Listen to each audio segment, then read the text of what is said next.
All right, screw it. We're going live. We're going early.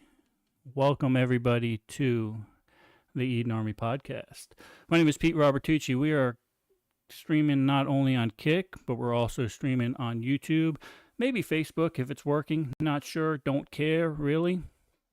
But that's what we're doing. And also, the Discord channel is live. So if anybody wants to get on and put in their 2 cents, you know we love that kind of stuff. So hopefully you guys can hear me fine. We had some technical difficulties a little bit earlier, but I think maybe we friggin' got it worked out. But I don't know. We'll figure it out. But I do have a special guest, and we're going to do things a little different tonight. Normally I do current events, and then I bring in our industry expert. But I don't want to keep our guest waiting all night long listening to me babble about political nonsense and mumbo jumbo like that. So, we are going to... Thanks, Terry. I did hit record. I appreciate you, though. So, we're going to get started. Our guest tonight, I'm going to show a little preview of who he is and what he's all about. And, you know, a lot of times, especially today's society, people idolize singers. They idolize sports people. I idolize guys like Patrick Zeigler, guys that served our country, had something bad happen to them, and from that have become a blessing to all the people who get to talk to him and read his book. So bear with me real quick. I'm going to show you a quick intro, and then we're going to bring on our guest for tonight. Because on November 5th, 2009, 13 people were killed on a U.S. Army post in Texas, Fort Hood, the first of 2 shootings at that military post. Patrick Zeigler was in the room with the shooter that November day 8 years ago.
So, ladies and gentlemen, I don't know if you remember what events took place in Fort Hood, but it was on November 5th, 2009.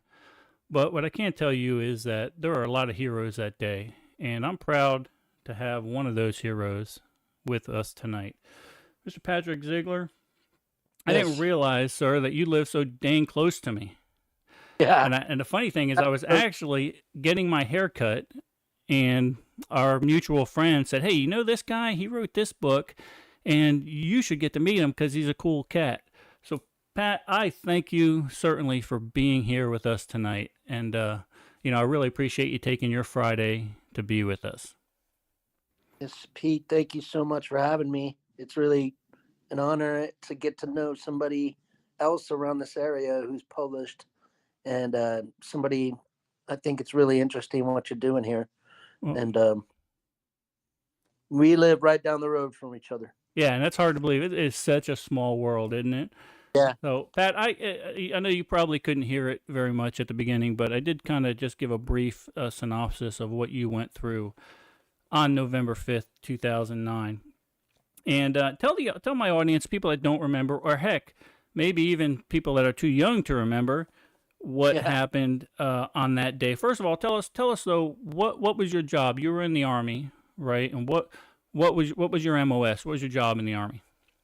I signed up as a cavalry scout, and it's a pretty small community in the Army, armored reconnaissance, and basically your job is to go find the enemy and tell the rest of the army where the enemy is so we can attack. And I don't know why that appealed to me. I guess I was a little crazy, but I didn't want to go to the Marines, and I thought it was pretty sad. It's like I wrote in the book how I got rejected from the Air Force, which is hard to do. But I guess so. but yeah, so I honestly I just wanted to get to the war before it was over. I could have gone in as an officer, but it would have taken an additional 18 months of training. And then I figured the war would be over by then. So I just enlisted knowing that I could apply for officer candidate school whenever I wanted. And I made sergeant first on my first tour, and that was during the troop surge. It was a pretty horrible time in 2007 in Iraq. Yeah, I certainly can imagine. Now, and you had deployments prior to the November incident, didn't you? Yep, I was there in 2007 and went back in 2009, and I had just gotten back from Iraq. The SRP site is anybody coming or going from overseas has to go through there and make sure all their paperwork is correct and that they're covered on the legal side and medical side and psychological and all that stuff. And so the asshole who shot me was a part of that unit that was conducting the SRP, the medical people. And he was a doctor and supposed to help us. And Yeah. Yeah, so we'll talk about that here. What exactly? So November 5th, 2009, yeah, you finished 2 deployments. yep. Okay, so now tell us about that day. Tell us what you recollect from that day, and where you were at, all that good stuff. Whatever you feel like telling our audience, you definitely. But before you do that, Patrick, let me Yeah. just remind everybody that bear in mind that with all this, what this gentleman went through, he was still able to come home and write a friggin' amazing book. So we're gonna promote the hell out of that, and I know the Eden Army is gonna step up, and we're gonna kick some ass for this guy. So sorry, Patrick. Take us through the days that the event that of that day that you remember, brother. Yeah, it was just a normal day. And I had only been home from Iraq for about 10 or 12 days. And I was forced to live in this little trailer out in the middle of this parking lot on Fort Hood. And which most people would think that kind of sucks. But for me, being around 50 guys every day, it was kind of nice to have my own little quiet place to lay down or whatever, have some beers. And I went to morning PT formation, like always. I was part of the rear detachment, so there was less soldiers involved, but uh, went for a run and all of that good stuff. And I'd been preparing for officer school, so I usually went to the gym after work as well. But then you do your physical training, and then you go back, change into uniform, and come back into formation, and then you check with your section leader, which I happened to be the section leader that day, but I had more paperwork to do just to continue and finish up my transition back from overseas. So I went to the SRP site, which is in a building that was known as the Sports Dome. And it's just a big old place with cubicles and desks set up and a whole bunch of stuff. And then there's a couple of smaller buildings that surround it. And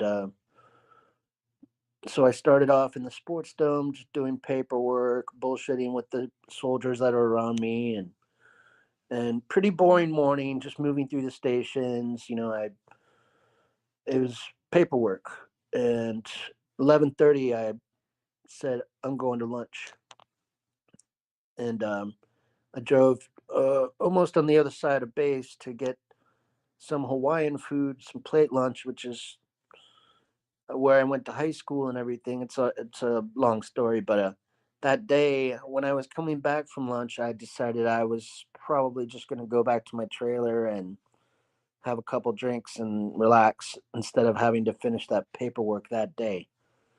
So then as I was driving, I wasn't even thinking really about it, and I just ended up right back at the SRP Sports Dome site. And I was I had completed almost all of the stations and the paperwork. And the last one was the medical station, which is in a tiny building next to the sports dome. And they had set it up in there with a whole bunch of examination rooms and everything. But towards the front is where that was where I ended up. Is the last station was the talk. You have to talk to the psychologists and make sure that you're not crazy from being overseas or before you go over. And so they had set up a little army style waiting room with 5 or 6 rows of chairs. And I ended up waiting there. You rotate through the chairs as people get called and everything. So I ended up in the second row of chairs. And it just happened to be pretty darn close to where he was, which I didn't notice him. I didn't, he looked like every other soldier. And Every other brother you've ever dealt with, he looked like anybody else. You never would have known. And then, so you're sitting there, yeah, and what ends up happening? What goes on? well, he was only about 10 or 12 feet in front of me, so pretty close. And he stands up and just yells at the top of his lungs, Allah Akbar. And then he spun around with the pistol in his hand and happened to be pointing it straight at my face. And I just looked at him like a deer in the headlights. And there was a red designator laser targeting on his gun. And I saw it bounce off my eyes. And split second later, I got hit in the right side of the head. So Wow. I, And you guys from the video, you guys have seen, some of the injuries that he sustained. We'll talk about some of the other stuff he went through. So you get hit in the right side of the head from this guy. He gets up. He's what you think is a brother in arms. He gets up, yells Allah Akbar, and starts firing off rounds. yep, I Wow. was the I was the first or second one hit, and got me right in the head. Lucky shot, and knocked me out of my chair. Then I was face forward onto the ground, so I could see all of the stuff pouring out of the side of my head, and trying to crawl, get away. And about I would say about 30 seconds after I got hit, I passed out, and that's about the time that he walked up and shot me 3 more times while I was on the ground. Yeah, so this son of a bitch. So he clearly he shoots you in the head. He's going about doing what he thinks is right, and then he puts 3 more rounds in your back. Yep. Son of a bitch. And then at that point, what do you remember? Anything? Do you remember anything after that? Well, I remember being outside and I don't know why, but I thought I was getting away from him, and it was a relief to be out there. And there was a bunch of soldiers that had showed up quickly, and so they were helping hold my brains in while I was basically just uh, flailing about and waiting my turn to get out of there in an ambulance. And Wow. So it didn't stay. long. I'm sorry. Go It ahead. didn't. It didn't take long, and I was in the back of the ambulance, and Wow. with head injuries.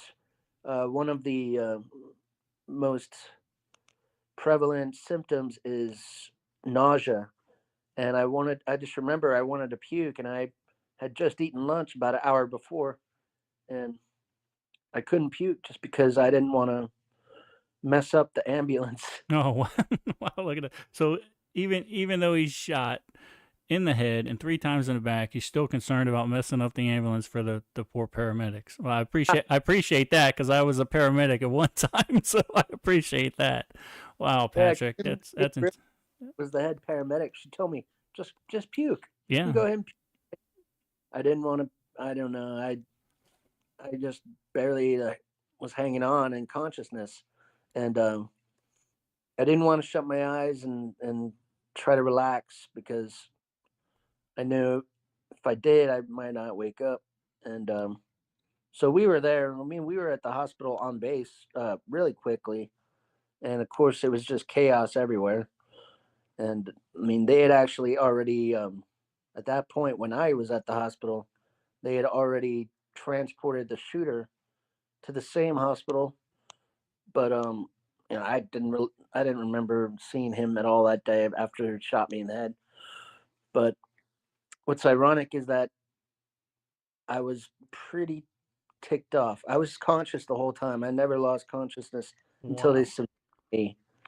Until they sedated me. Yeah, I was telling the doctors in the ER about the shooter, and he was. I was describing he was a soldier in uniform, and didn't know his name or anything, and they had already been attending to him somehow, somewhere, and he ended up going to the Army hospital down in San Antonio, and I was medevac airlifted to a civilian hospital about 40 miles east of Fort Hood, and they happened. That was the closest trauma center, and they had a neurosurgeon there who saved my life. He was, of course, I don't remember any of this, but he was an Air Force Reserve doctor, a neurosurgeon that he worked at the VA up in Waco, and so he volunteered his time, or however they contracted at the civilian hospitals, and he saved my life.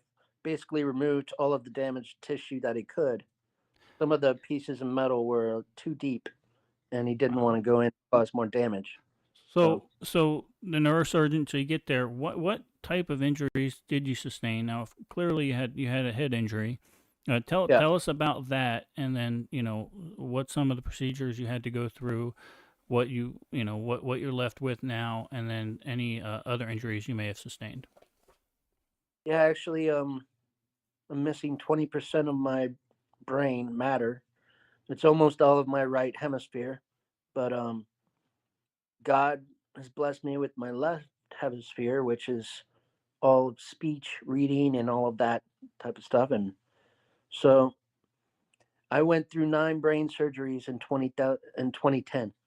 9 brain surgeries. Every time they would put something in to cover up the deficit in the big hole in my skull, we'd have complications. And also, every time I recovered from a brain surgery, my body would just atrophy. I was just laying in a bed, and so I couldn't even make any real progress that first year as far as rehabilitation. But this is 14 years later. Actually, this November coming up in 24 will be 15 years, and I still can't use my left arm. It doesn't really work. Uh, just paralyzed, and then I also have to wear a brace on my leg to stabilize my ankle, and and that's the pretty much the extent. I don't have headaches. I don't have anything. I have a Wow. shunt in my head, and my PTSD is actually pretty mild compared to other people's. I guess it was just my mentality and my upbringing. Growing up on military bases. Mm-hmm. Well, And and speaking of PTSD, and in addition to the physical injuries, I imagine you had some psychological trauma that you had to overcome. How were you able to deal with that psychological trauma? I mean, did you have well, a it's support group? Did you have, tell us how because I can just imagine this, guys. A guy does 2 tours in Iraq, and then he has to deal with that type of psychological trauma, and then he's on his own home soil, and something happens to him in his own damn country. So now you've got on top deal with that. What does it take to overcome, Patrick? What does it take to overcome something like that? well, it didn't start working for me until I started with the self awareness and the holistic side of healing, coping mechanisms. Of course, I'm Irish, so I was drinking way too much Mm-hmm. and with like it, coping with it like that. But then that became too unhealthy, and I became more spiritual. Not that I hadn't been before, but it's just because people ask me if I'm born again Christian. Nope, I've always been Christian. That's why I'm still here. That's awesome. Yeah, That's amazing, brother. Wow. yeah, And to think, okay, so you're in Fort Hood, and you're there yeah. for a psychic evaluation, basically, and you're there because you're about to get deployed again. And a psychiatrist. I wasn't. Oh, you were I not. had back. Oh, Yeah, gotcha. Okay, so you're going through your psych evaluation, and a psychiatrist is the one who ends up friggin' shooting you. And now I read an excerpt out of your book, and just imagine this. So a psychiatrist shoots this poor guy in the head, and now he's got to deal with psychiatrists forever and ever to get over his PTSD from being shot by a damn psychiatrist. Pat, you are a friggin' superhero, brother. I don't know what to tell you, man. That's something else. Biggest irony of my life. I know, right? And and I know I didn't put this in the briefing, but I was constantly just reading news articles and stuff like that before I had you on, because I really respect you and I wanted to get everything right, Pat. And from what people don't understand, after 2009, the military told these poor guys and girls that this was a workplace incident, so you weren't going to get a Purple Heart. You weren't going to get your benefits paid because this was a workplace incident. He was shot by a terrorist. Okay, no ifs, ands, or buts about it. And our government, until when? 2015, right?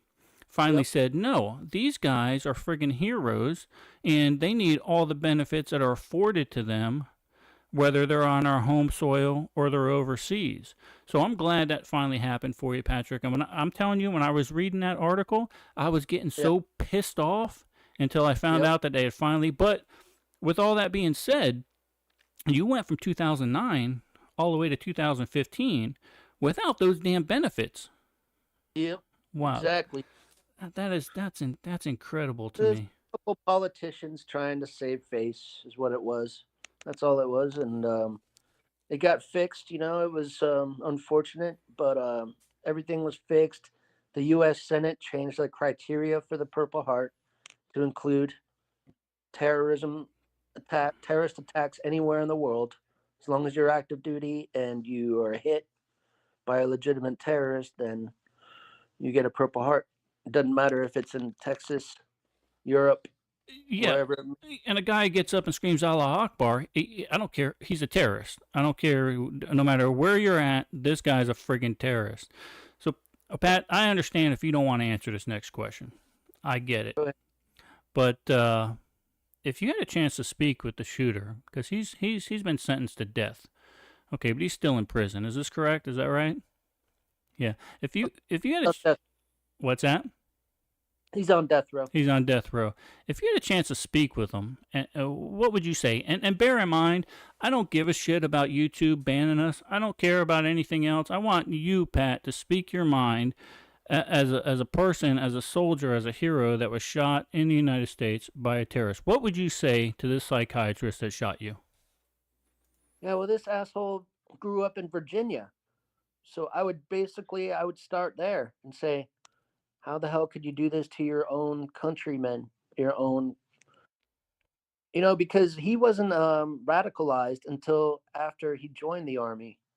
He actually he was a Muslim American, but he wasn't radicalized yet. And he had decided to make friends with one of the friends at his mosque, who was actually Anwar al-Awlaki, who headed out to Yemen to stand up all these same assholes who we're still fighting today in Yemen.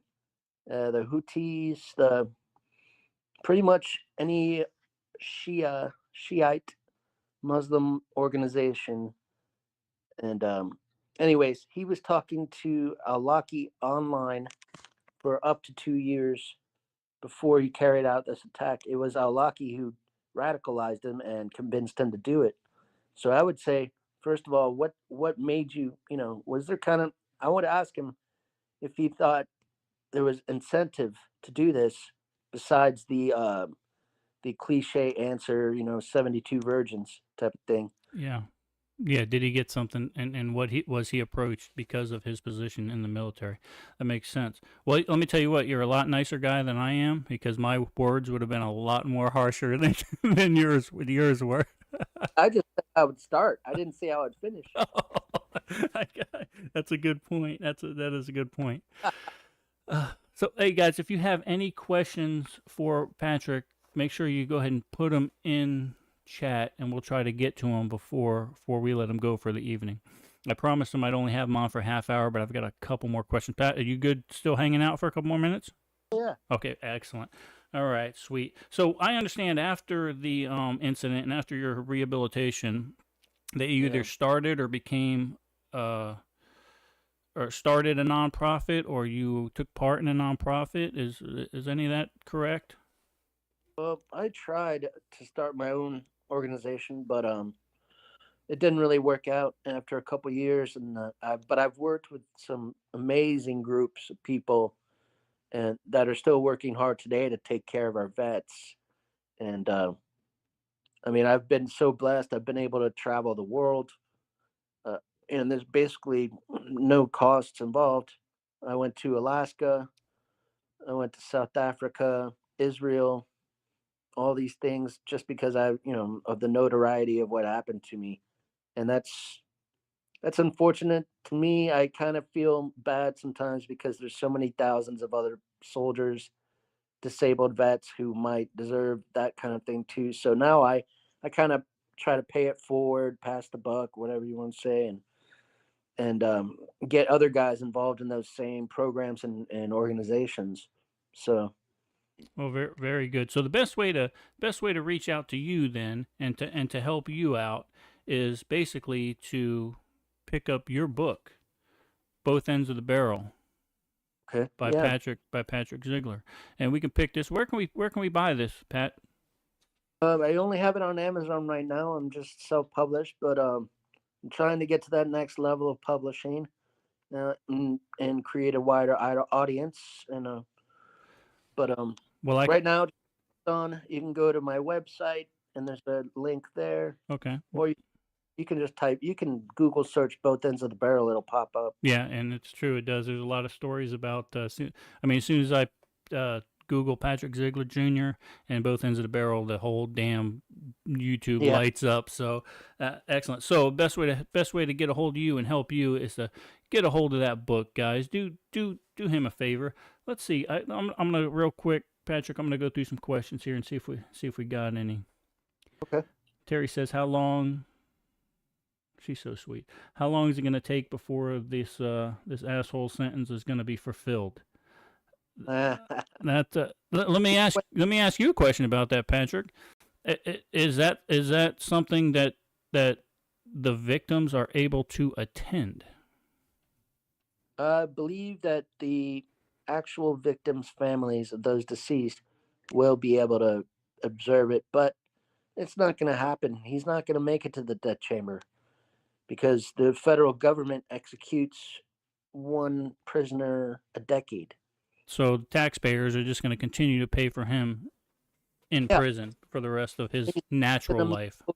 too. So he was shot in the spine, so he needs medical attention all the time, and that's even more expensive.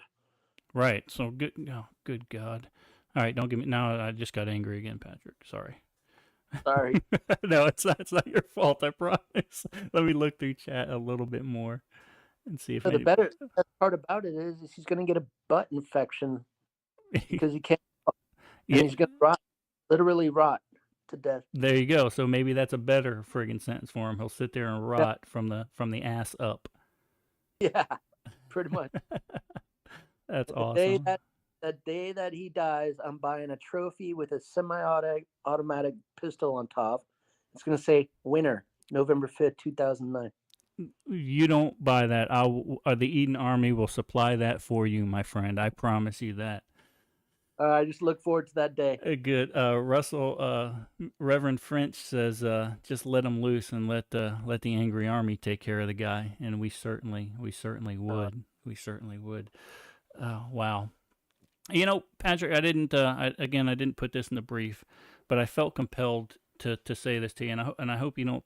I just hope you take this for what it's worth. I'm going to read a paragraph from the back of your book, if you don't mind, and then yeah. I want to have a quick conversation with you. Okay. It's from the back of Both Ends of the Barrel by Patrick Zeigler. Great book. Listen, guys, I know I've got a book coming out soon, but if the budget only allows for you to buy one book, buy Pat's book, please. Okay? I don't want you to buy my book. Please buy Patrick's book and show him that we care about his sacrifice and him being a damn hero in my eyes. So please look into that. But let me read this, and I apologize ahead of time. As I was trying to compose myself earlier today, I got a little choked up reading this. Because as you know, Eden Army is more than just my readers. It is it's a, I'm not going to say it's a faith-based organization because it's certainly not. But what I will tell you is that we do believe that there is a higher power. And when I read this, it really touched me. So I'm going to read this to you. I'm going to try to hold it together, and we'll see. We'll see what happens here. For I had a very bad day at work. Shortly after returning home to Fort Hood for my second deployment, when I least expected it, in the safety and security of a military base on American soil, I was shot 4 times, including a direct blow to my head. In an instant, my lifelong good health and carefree lifestyle was history. Ironically, I had always wanted to be a noteworthy part of history. And for my sins, he writes, I got exactly what I wanted. Well, Pat, that's tough. That's a tough read right there. And brother, I will say that for your sins, you're here today. For your sins, you're a blessing to anybody who got to talk to you. For your sins, you're a blessing to anyone who got to read your book. And for your sins, I look forward to seeing what God has in store for the rest of your life, my brother. So, I just wanted to tell you that. I felt motivated to tell you that. Hope you don't take it the wrong way. But that's exactly what I felt when I read that. So, any questions for Patrick before we let him spend the rest of his evening by himself with a nice beer, probably? Because I saw you drinking beer the other day, Patrick. No, okay. Guilty as charged. Angry Russ says God isn't done with you yet, and he's got a bigger plan for you, and I 100% agree with that. I do too. I'm really looking forward to it, and it starts here. I mean, this is one of the little blessings of my life. I get to do stuff like this and spread the word. I didn't write the book for the money. I'm well taken care of by the government, but I want the story to get out there, and really somewhere on the back, I think, or in the introduction or something, I write that I really only regret that I can't tell the other 4,500 stories. Yeah.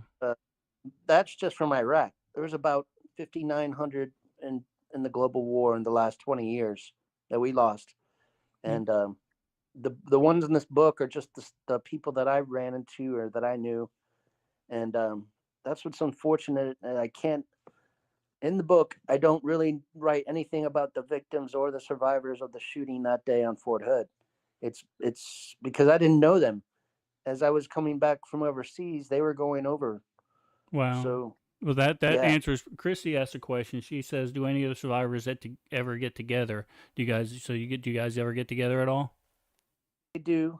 There was a little controversy shortly after the shooting about some lawsuits and things like that that I didn't feel were valid. And anyways, the other survivors have a retreat every year that's put on by the Wounded Warrior Project, and they go out to a cabin in the woods somewhere and have a retreat. And unfortunately, I've never participated because of that little controversy, and that's okay. And I don't want to go into that either. Yeah. But No, that's fine. You tonight's all about you, brother, and celebrating you being here with us, and the fact that you live so damn close to me, and I didn't know it until 3 weeks ago, is bullshit in my opinion. strange, man. So good, guys. Please pick up Patrick's book, Both Ends of the Barrel. You can pick it up on Amazon.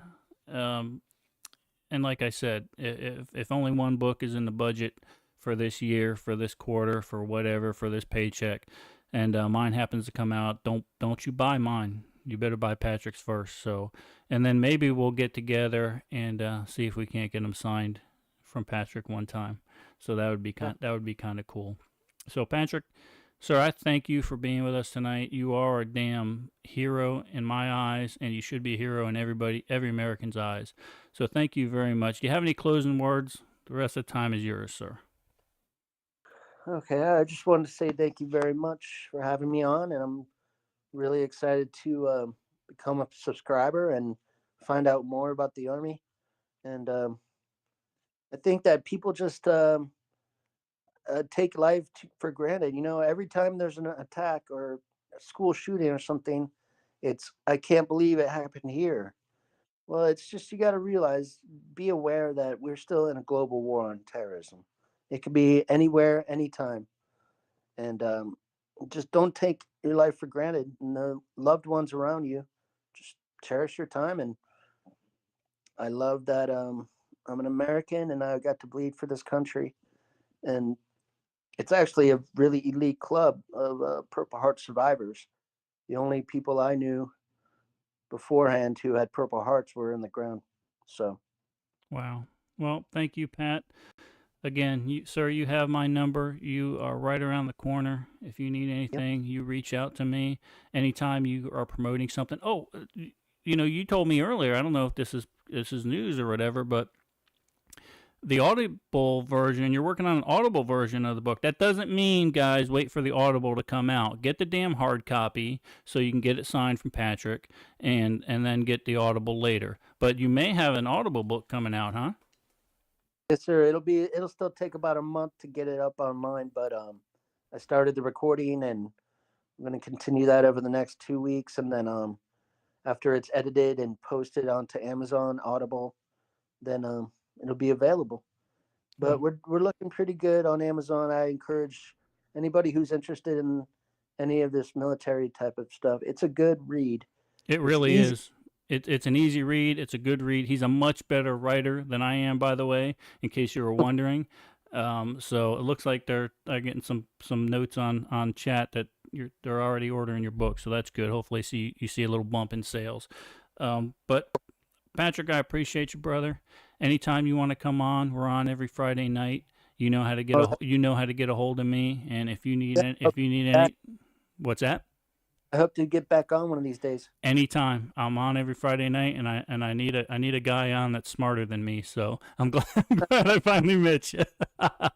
Guys, I'm gonna take a brief intermission just to kind of compose myself a little bit. If you have any questions for Pat, we'll make sure we get them to him and get them answered. You don't have to ask them now, but we're gonna take a brief intermission. Pat, thank you very much, sir. I appreciate you. Yep. Take care. Bye bye.